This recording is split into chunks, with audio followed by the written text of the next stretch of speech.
Hi guys, yet another video about teacher training. The question has come up since my last video about teacher training, and somebody has asked me if this 5-month training, if it's not too much physically for the body. I thought this could be interesting for many of you. So in case you are wondering, then this video is going to be for you.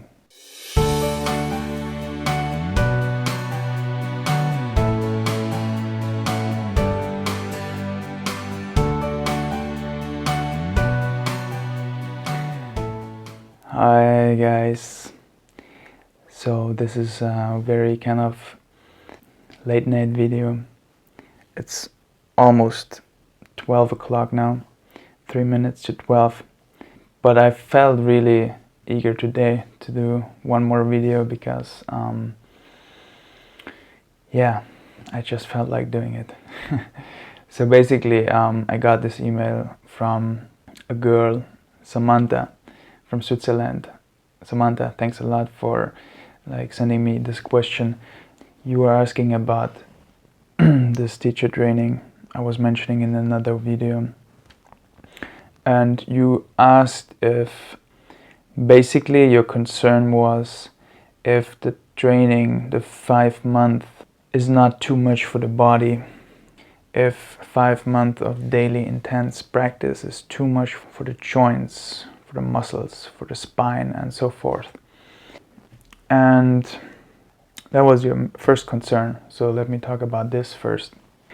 So basically the training is not for 5 months, and the practices that you're gonna do is not for 5 months. Just want to make that clear right away. This is gonna be like a lifelong quest, okay? So after you leave the training, the point is you continue it.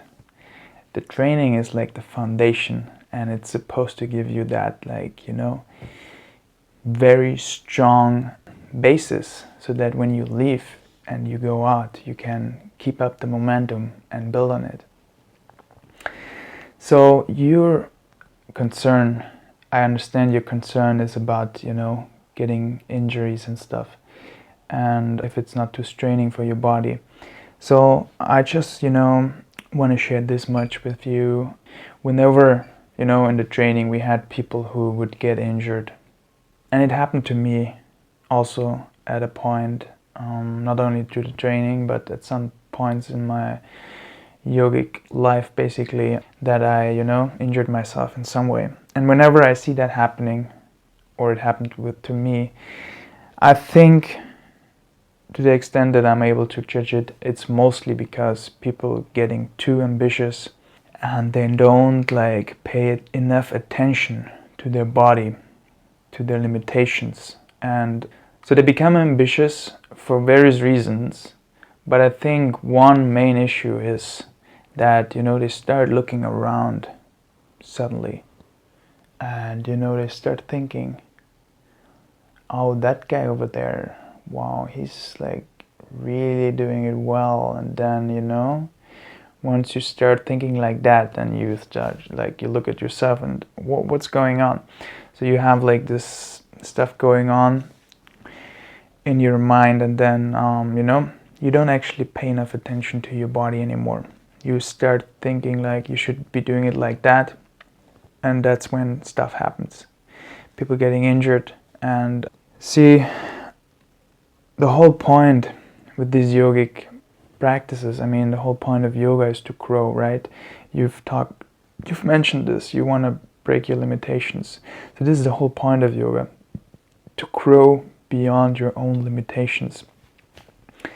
So looking at other people and comparing yourself with others is defying that whole purpose, and this is where trouble comes, and this is where injuries come.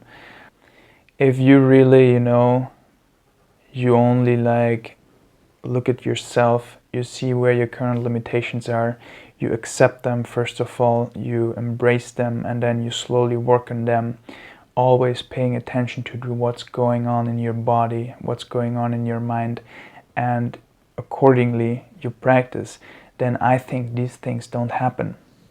This is what I'm trying always, and I notice the difference in terms of not only how I make progress, but also in terms of my experience of yoga and the practices.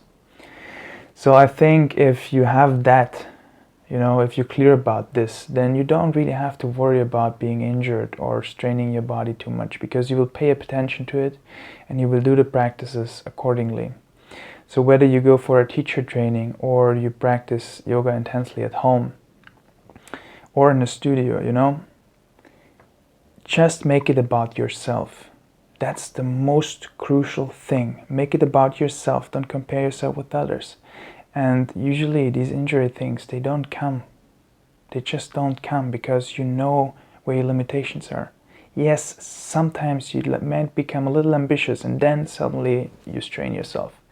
And then you pay the price. You have to skip your practices. You have to give some rest, a couple of days. And you heal. And hopefully you'll learn from that experience. So this is like my experience with it, and that's all I can say about that. And you've mentioned that, that you started practicing slower, more meditative, and with more devotion.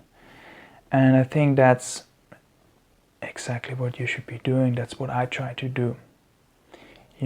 That's exactly what I try to do. That's exactly what Isha Hatha Yoga is about. That you try, actually these practices, yes, they're asanas, they're physical practices, but, Sadhguru, he says that an asana is actually, or even Hatha Yoga in general, it's like a dynamic form of meditation. When you talk about meditation, people always have this idea that you have to sit still. And of course, most meditations are done in a sitting posture, but meditation is a state that we're trying to reach. And it can be done in many ways. And Surya Kriya or asanas or other yogic practices that you do with movement, they are a form of meditation. So, I think it's great if you do it in this kind of intention and devotion. I mean, that's like, I think, really big. If you start, I think that's where the shift is happening, and where the shift happened for me, when I stopped looking at these practices only as physical exercises, but you actually see the potential in them, and you kind of, you really bow down to that potential, and you really treat them like a possibility, a kind of, like a huge possibility, and you like really, you just see the potential in it, and you kind of, see that it's like offering this huge possibility for you, and then accordingly you approach it with a certain sense of devotion and reverence, very naturally. And so I can completely understand what you're talking about, and I think this is like a major aspect in yoga, and especially in Isha Hatha Yoga. This is definitely like, an important element. So I think you don't have to like worry about this training, as long as you go with this attitude that you just, you look at yourself and you don't worry about others. You do your thing, you pay attention, and you approach it with this sense of devotion and reverence. Then, I think it's a great opportunity, and I wish you all the best. I hope this has kind of answered your questions.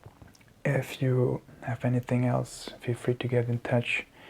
And I hope this is like, helpful for all of you who are interested in not only the teacher training, but just in deepening your own yogic practice. I hope this is helpful for you. And guys, please feel free if you have questions, just leave a comment, and I'll make sure I go over them. And I want to make these videos more interactive, so that we can start a conversation. I want to learn about you guys. where you stand with your practices. What are your kind of challenges? What are your experiences? And I want to hear about it. The whole point of these videos and of this whole YouTube channel is that we can like kind of go this journey together as kind of companions. So this has to be an interaction, and I really am eager to hear from you. So wherever you are, both in terms of your practices and wherever you are, like geographically, whatever age you have, if you know me personally or not, it doesn't matter. Feel free to reach out, let me know, leave a comment, and let's make this like an interaction. And I want to make videos which are interesting for you. So I can only do that if you start talking to me and let me know, what are your interests and what are your concerns, what are your ideas. So guys, looking really forward to hearing more from you. And yeah, guys, make sure to give me a thumbs up if you like this. Subscribe to the channel so you get all these new videos, and I hope I see you soon again. Thanks a lot, guys. See you soon.